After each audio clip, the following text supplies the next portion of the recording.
Alcas Production TV. Aleka Silembo, mama na ngaye, Aleka Silembo, Alcas TV, hein? Aleka Silembo Production. Balobi deux fois te s'abonner massivement. Alcas Production TV avec Alain Kassilembo, les grands producteurs, les grands mayas. Suivez toujours. Les chaînes ils ont matissé, ils ont multiplié, ils ont donné un international. Alain Kassilembo, South Africa. Alain Kassilembo. Alain Kassilembo, South Africa. Alcas Production, Alain Kassilembo. Alain Kassilembo, South Africa. Alain Kassilembo. Plein de larmes, mon âme enflammée. Alcas Production. Alcas Production, Alain Kassilembo. Alcas Production TV. Alors abonnez-vous sur Alcas TV, Alcas TV pour toutes vos informations. Hein? Ce bobo landa, maramunioso, ba nouvelle, la jus d'été, vous s'abonner dans Alcas TV, Alcas TV. Balobi, restez branchés sur Alcas TV, Alain Kassilembo. Veut dire pour la news surtout, Kalamingité. Quelque chose se prépare. Balobi, Kokodio, Kotongo, Zotana, Kalamingite. Balobi, bientôt 5h30 avec votre artiste, Kabose Boulembi, national numéro 1. Oh bien, salut, chers fidèles internautes, vraiment, Bambo Tenebino partout, dans tous les 4 coins du monde du Kabosami. Merci vraiment pour votre fidélité ainsi que la confiance que vous avez. Et puis, on a toujours s'abonner à la chaîne de Alcas Production TV. Vraiment, beau s'abonner massivement, vous ne serez jamais d'ici. C'est toujours moi, Blessing raconte. Donc, toujours dans l'histoire de Makande Bouyebika, on a bêté le rabino. Là, je tiens d'abord à saluer Alain Kassilembo. Alain Kassilembo, depuis candidat à la sensation Yangwana. Et aujourd'hui, Naïl Bino du Solo Moko Boye, vraiment, on est des Africains. Donc, on a relaté toujours l'histoire de l'Afrique en Afrique. Et puis, Blessing a peut-être Oayo qui Namatoito, non, on a une histoire où on a vraiment vivre un mot dans mes propres yeux. Donc, on a un plateau pour nous bêter un peu, on a besoin partout dans le monde du Sika Bozouami. Histoire on a besoin de l'eau, Isa Ndengeni. Vraiment, comme je disais, on est des Africains. L'Afrique, Makambo, Isa est belé. Culture, on a besoin d'Africains, Isa Makambo est belé. Isa, la famille Moko,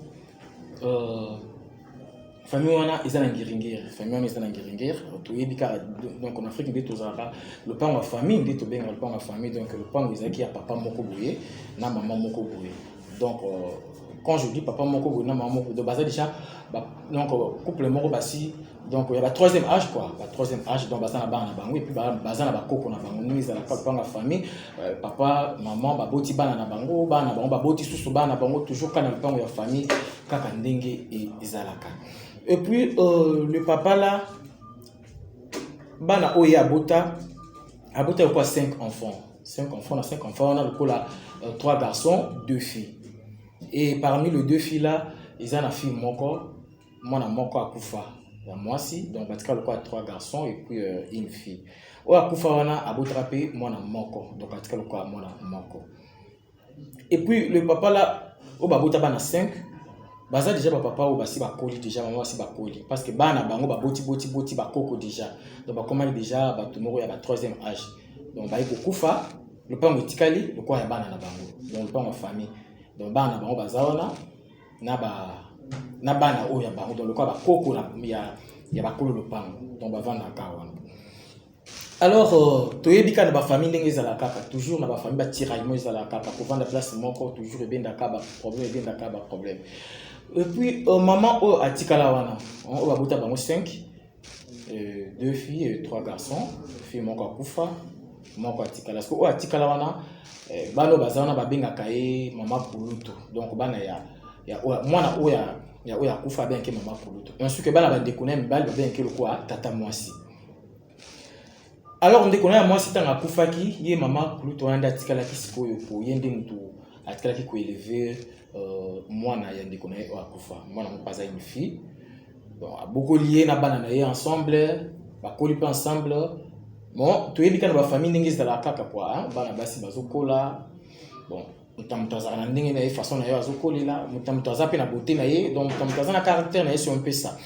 et après par après ntongo bana wana bazokola mwana wana oyo aza orpheline aye kokutana na fiancé na ye non avant na kuta na fiancé na ye parce que cette fille là elle priait azosambela na ye kobima na ye akendaka baprière na ye tout ça parce que mama kulutu wana alingaka te mwana ndeko na ye abima alingaka te mwana ndeko na ye abima et à chaque fois que fille wana azobima mpo na ye azoke peut-être kosala bamobulu kokende pa bamibali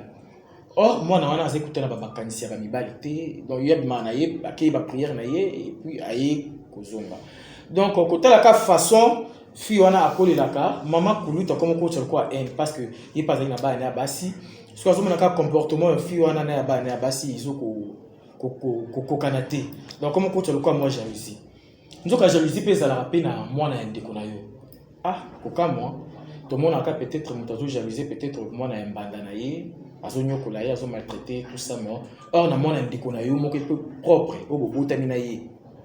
mama kuluta na comme ko jalousie mwana wana ko interdit ya bima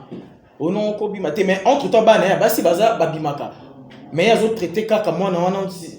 lokwa mondumba moko soka bimi ya kenda akuluka ba mibal mwana passé nini avanda na ye a des fois moi tom so azo ki pesa banoko na rapport parce que parmi banoko na ye eza noko moko ndi avanda ka pe na lupango wana azana mwasi na ye pe na bana na ye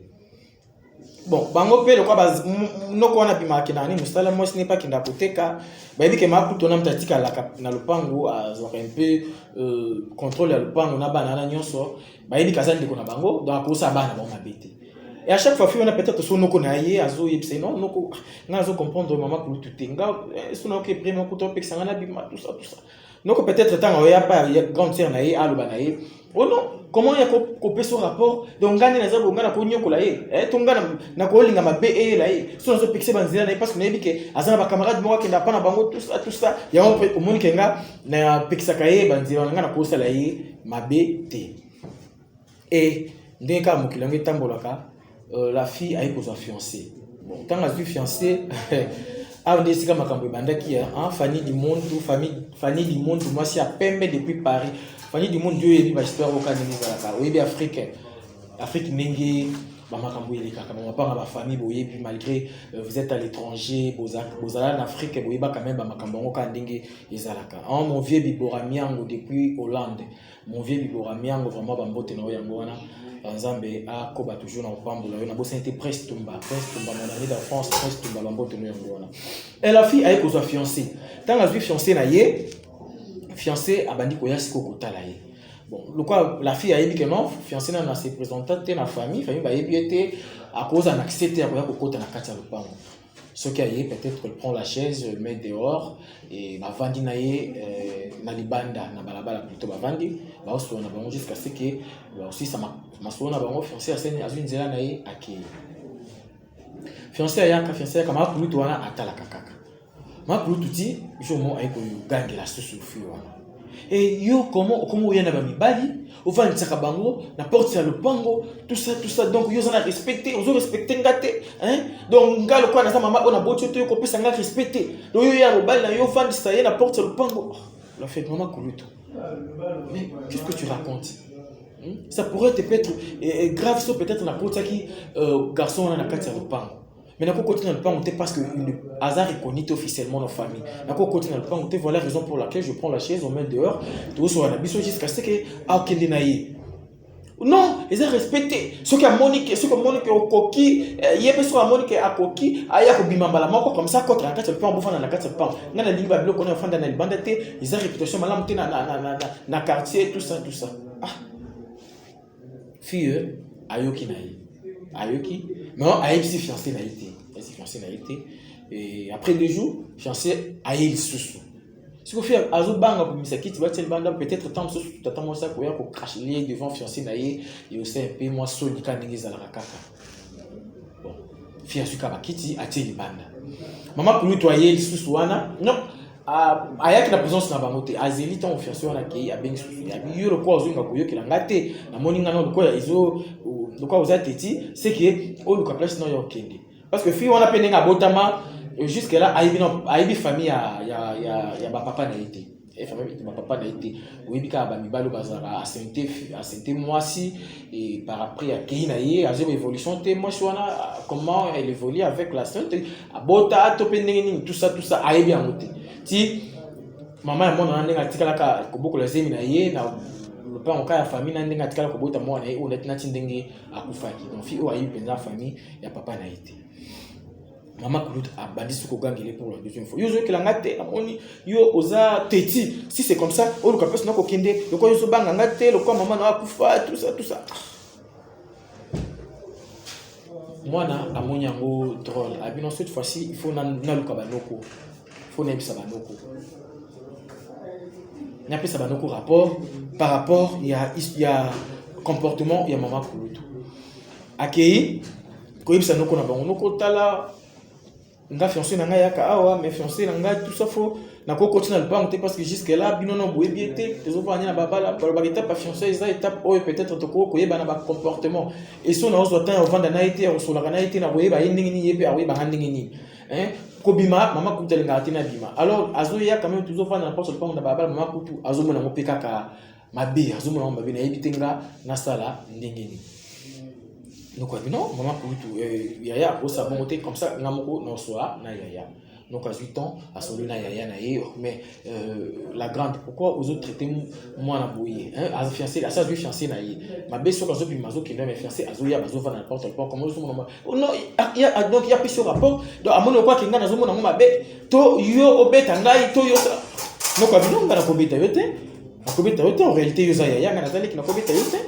Même le barapé moi qui pas bêta comme on a beaucoup la bina kanga na zoi le bana par rapport ya ninge onga na yoki ote ngana lobine na ninga mabete mama kutu pe le kwa zamta ba shosho donc kwa yoki ka kwa senini abomi moto. Or il y a grave sous nini oyo izé kolanda na sima. Là je tiens à saluer babi papa Manix Mandika depuis France bambote na oyangwana papa Manix Bandika bambote na oyangwana na bosanité Zefiki Tenge motema ya ma gloire va vala Zefiki Tenge bambote na oyangwana Zefiki Tenge mon ami de France Pixelo Megano na Suisse bambote na oyangwana balobi mama Kouloutou nzoka saki na camarade na ye moko bazaka na ya veni moko wana kana quartier to yi ba quartier na biso en Afrique ndenge ezalaka ba mama mité ya mabe ba rappeler ba quartier o balinga bana ya ba ninga te. Maman Kouloutou na zaki na camarade na quartier camarade na pe motema mabe donc maman Kouloutou ye abeta déjà kati na camarade na yiwana asa yibisa camarade na yiwana tala mwana yo tout ça azabo maman Kouloutou alaki savoir voir même camarade na yiwana fiancé ya mwana wana alaki sa yi. Il y avait un jour fiancé wana ka ninga yaka. Donc fiancé Kouloutou a commencé sous koya na le pan moté pour et bané que je n'ai quand même fille azé ko lingate peut-être maman Kouloutou un jour aya ko lobelé le fiancé na isa soni fiancé comme ko ya tam ça sur la terrasse mo na coin a bengi fille wana yi na coin ba vandi ba solo na bango azé ko lingape zo pena tonte pour maman Kouloutou azé toujours ka na contrôle na yi parce que na bango ke asé na ke na yi camarade de maman Kouloutou na quartier ayebaki déjà fiancé wana. Il y avait un jour fiancé kaka ndenga yaka pas fiancé na ye et na retour na eta azozonga camarade de maman Kouloutou a télémis sa fiancé wana na coin. Au moins nga mobali mbote mbote maman. Abina mona kayo oyaka yaka mingi na vena biso kota ko bima. Yo ozara na lopango ni. Ah ayebi déjà que non ayaka na ye pa fille azali mwana ya ndeko ya camarade na ye. Non fiancé par le binom maman ngai nazara na quartier au thème on a kandi kota fiancé na ngai na veni naza juste liboso na veni na biso na le pango ni expliquer pe na le pango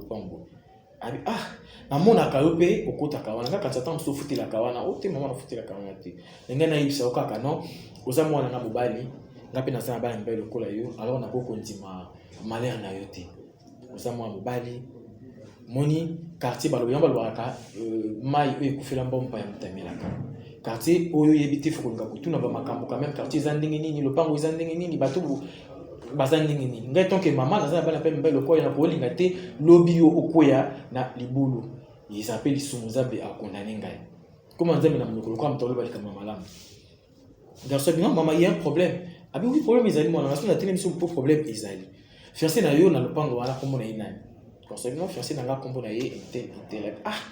donc c'est que ça nous a fait anda sali penza na expliquer yo via lopango wana pe via moi na mwasi wana et moi wana ngomoni wana azami salama be et puis yo za fiancé na yo ya liboso te yo ko za ta ba 5 heures donc hier a coufé la caba fiancé sauf fiancé comme une étape ya ko ya po a bimatika bloqué pas na bango fo akufa oh c'est vrai maman oh c'est vrai ah c'est quoi pour nani ezani ni makambuza na famille na bango to ezani oh non yé moko penza fi wana aza ndoki donc aza vraiment sorcier nous omoni wana yé ndale kisaba ba fiancé na union surtout wana to éviter ceux qui ndoki yango aza wapi azwango wapi et raison pour laquelle tout le monde que maman na ya kufa yé moko ndabo maman na ya ah bon heureusement pe fi bête la fiancé na yé que non maman na ya kufa et yaza ki na âge mo ya mokie moto élevé iza ba koko na yé et puis maman pour lui to wana oyo bazalaka na yé bon fiancé patali maman mokolo boye ako inventer ka ba makambuté et puis maman ya fiancé nanga akufa donc c'est que yimoka vraiment maman na yé abika OK maman merci na yoki merci parce que vous savez quand même vie nanga yé na yoki nzambe a pambula yo hein yo vandi to m'a pas expliquer tanga na vandi le pont wa bisa maman na oluka yo comme ça bongo to solo là OK moi nanga OK madame fiancé accueilli comme on dit la nuit porte conseil à l'ali et donc nous on a nous fiancé à la quitter abandon raisonner kaka donc moi tant où va venir fiancé na yé tout ça donc on a qui n'a pas ndoki donc des nazabunga kala pété na kufa donc aux yeux quelques jours aya kaso pas fiancé na été fiancé bien na téléphone mais tout le monde na tene ni a poussé ka ba raison on sala et ils ont nga moton donc na boya avant de non na kokipe ko vanda ka boté na sel kambango faut na kinama na fiancé nanga na yeba pena juste ce qui ça sur tout ya lokuta fiancé a jour mususu a pas fi aïe à l'objet maman a bino abalo côté maman bino akufa ndeni et bon maman akufa qui moi j'étais encore trop petite donc on a pas pena histoire maman te mais ça ka maman bira qui na ndenge maman akufa oh c'est vrai il y a eu bien origine ya liwa ya maman na yo tabi oyeba ngo neti na sens que na sens ni ozo tunelanga non peut-être tenir ba surtout si ma la famille que muto akufi boye muto boye mutale abi je te dis que moi j'étais encore trop petite donc je connais pas vraiment l'histoire mais oh ngana yebizaka que maman était malade et puis ndenge et me maquiller na liwa oh OK ça va vandi ton coquille fiancé c'est ni accueilli fiancé et puis aye ko ya jour mususu aye psi abino ngai na yo na moni izo aye simba na pona lisusu oh simba lisusu par rapport à ni abino na moni que ton OP ngai na zwina to vai na yo na mon intérêt ba mara mususu vraiment izo tenir tête donc mo ko simba tête comme izo tenir tête par rapport à quoi ça izo tenir tête aux fiancés na yipsinga na so tana passer na biso na chonga na ba prière to ba demini to sala ou non tous on a temps toi yo vanana no ngapena sana ba makambo mais tozali tozakaka fi avanda fiancé ayakate avanda fiancé ayakate or fiancé esika akinda kuna akuta na pe na mwasi mususu akuta na mwasi mususu ayi ko bala mwasi mususu mais le mariage c'était pas vraiment officiellement on dit que la kaka ayi na famille à se présenter la famille pour le en Afrique dans présentation il commande libala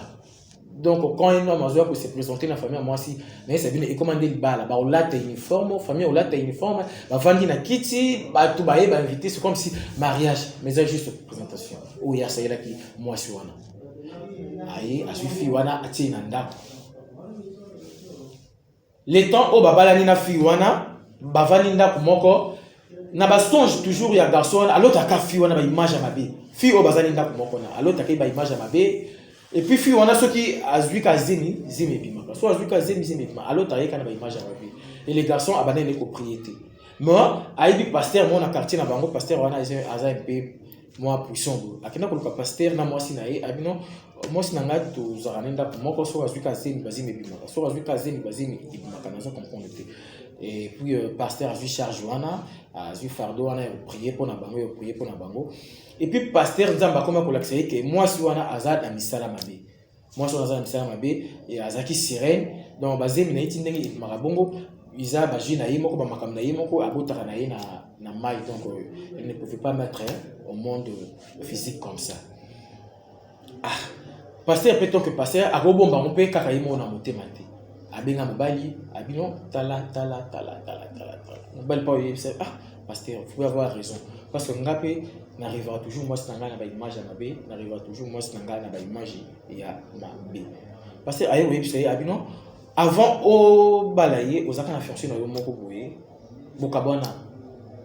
frère ayo ba oui aux accords fiancés na moko kabona bokabona pona ni ayo ko ipsi tala histoire ezaka pasteur ayebisi omoni moi si a vie na yo eza fille oyo bokabona na ye et puis je te dis que maman wana ba histoire nyonso oyo ya betela ki yo pona fiancé na yo wana Isaki, la fausse histoire. Tout ça, Isaki, façon kaka ya pour faire éloigner yo na fiancé na yo. Mais aux années, je te dis que Azam moi si a vu na yote, Azam ba makam na ye et ou asalaka. À moins que yemo ko aya avoué en pas dans ton pasteur, tout ça il va prière, tout délivrer peut-être tout tu bien. Mais ceux qui a boy na ye endurcir ka cœur na ye vraiment bon va na biloté, bon tika la pe ko potete. Ba la télé. Ah, c'est vrai ça. Mobile aye ko zonga. Mobile aïsi moi sinon toi qui n'est pas pasteur parce que pasteur za poser sur na biso moi si alinga ka ko qui n'est pas pasteur ononga na za passer ba pasteur nga balandela nga ngana ko ke ba pasteur ba aventurier ba belé na vie na king awa ngana ko qui n'est pas pasteur wana te moi ça boy mobile insister moi ça boy si aïe aux pasteur ba nanda moi si so pasteur nanda yé à ko assister na conversation na pasteur il faut ça ka libanda pasteur AFC mobile na bilan on a na pesi na ipsi o nzambe la kisinga pona foyer na yo si vous allez continuer comme ça voilà isa ya binoka mobile pas bilan il y a pas pour vivre vraiment ça beauté entre temps a Jésus kende Nicolizo kende ye abotate aiko benga na fi boya fi wana aki mobile comme na makanisi azonge la fi wana o azala ki fiancé na ye oyo wana bakabona na ye entre temps pe na moment oyo ye bakabona ki na fiancé na ye wana fi wana atikala papa moko boye atikala ko bala fi wana ko bala pe comme tel truc que yo abali mariage te papa nga déjà femme mariée aza déjà homme marié aza na mosi na nda aza na mbongo asepela pe na fi wana nde azwa fi wana asele pe ka on se pleka ka moi ndeka to ba une simple présentation kaka ya asele lié na famille na bango azwa fi wana azula ndaku. Donc toute une parcelle a foutu la kayemoko na ndaku ya munene avant d'ayemo. Et les garçons tant aye pour aluka sous fiancé on a déjà trop tard. Fi wana ici akida déjà pas ya papa wana. Garçon a sali tout aye bakakati esika fi wana avant daka. Aya vraiment abenga kina téléphone faire nga kuta na été na ndenge ka décevaye na ndenge pe bakabona et puis il a comment déjà engagé quelque part tout ça mais tellement de gens m'appelle et les cas qui a celle ka tout basa nini bakutana ba ko kutana c'est vraiment lumbisangai na makambo les cas tala ceux qui ngala kabona na yo tala il y avait une maman na quartier na bima télémisanga bo ba relater maman on ndinga zali et puis na le bon moment avant da café na c'est ah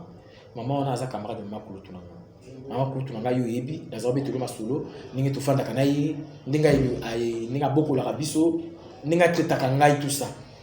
alors camarade na yo so asala kemo c'est parce que ça camarade ya mama kutu na no ye ndé mama kutu ngai nga bonheur na ngai te yepe akoki ko linga ngote mais les bonga za déjà occupé abi na yebi ko zo occupé ba yipsanga ozo occupé mais ozo occupé pas papa moko za mariage za moi si na ye yo azula okanda ko ya kaka menga na lingi na bala yo vraiment sikoyo officiellement tout va na yo ndako moko bandeko histoire na biso ils un peu moulaï non jusque là ils en ont place wana là je tiens à saluer babi mon général Pissoucia là depuis France bambote na yango wana mon général Pissoucia la motema ya Betty Luzolo moi si a pembe Betty Luzolo moi si a pembe boni basango ya Rita Lié babi Papi Kanza motema ya Rita Luye Papi Kanza motema ya Rita Luye na Londres bambote na bino yango wana na bosani te babi Patrick Tedika motema ya Ange Masende Patrick Tedika motema ya Ange Masende bambote na bino yango wana. Vraiment la fille aza siko na équation ndi apesi na histoire na ye abina raconter yango asa ningeni parce que nous pas au monde à pisca vendre pas papa est-ce que papa on peut parce que baba la deux fois papa n'a pas moi c'est déjà dans d'accord à l'alliance alliance abala été donc soit aux alawana malgré asa bien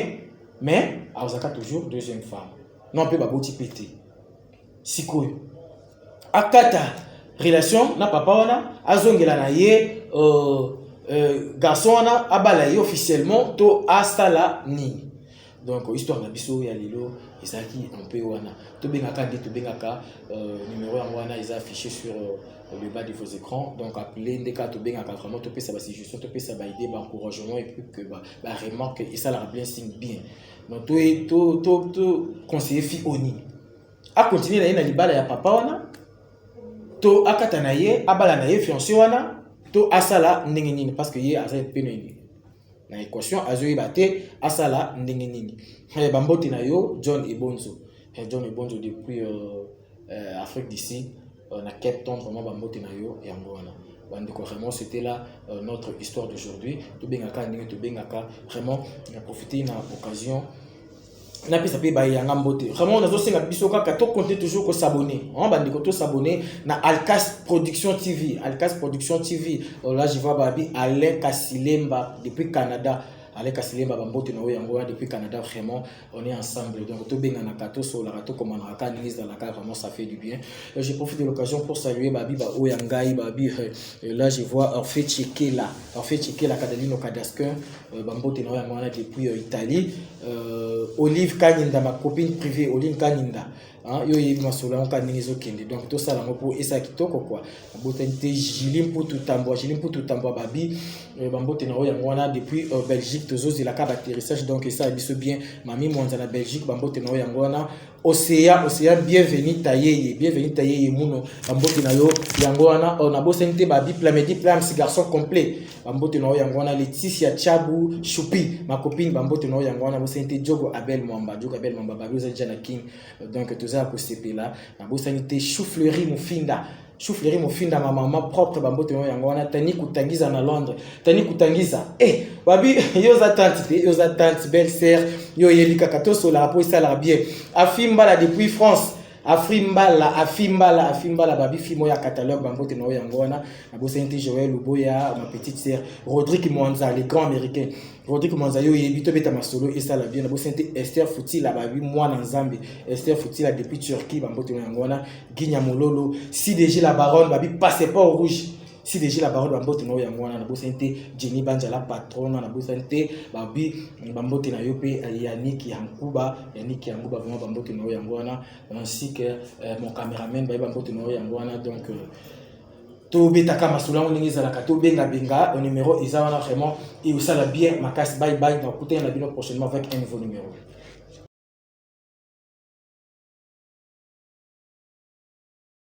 Alcas Production TV. Ale Kasilembo, mama na ngaye, Ale Kasilembo, Alcas TV, Ale Kasilembo Production. Balobi deux fois bo s'abonner massivement. Alcas Production TV avec Alain Kasilembo, les grands producteurs, les grands mayas. Suivez toujours. Les chaînes ils ont matissé, ils ont multiplié, ils ont donné un international. Alain Kasilembo, South Africa. Alain Kasilembo, South Africa. Alcas Production, Alain Kasilembo, South Africa. Alain Kasilembo, plein de larmes, mon âme enflammée. Alcas Production, Alcas Production, Alain Kasilembo. Alcas Production TV. Alors abonnez-vous sur Alcas TV pour toutes vos informations. Ce bobo landa, maramounyonso, ba nouvelle, la d'été, vous abonnez dans Alcas TV. Alcas TV. Balobi, restez branchés sur Alcas TV. Alain Kasilembo. Veut dire pour la news surtout, Kalamingité, quelque chose se prépare. Balobi, Kokodio, Kotongo, Zotana, Kalamingité. Balobi, bientôt 5h30 avec votre artiste Kabose Boulembi, national numéro 1.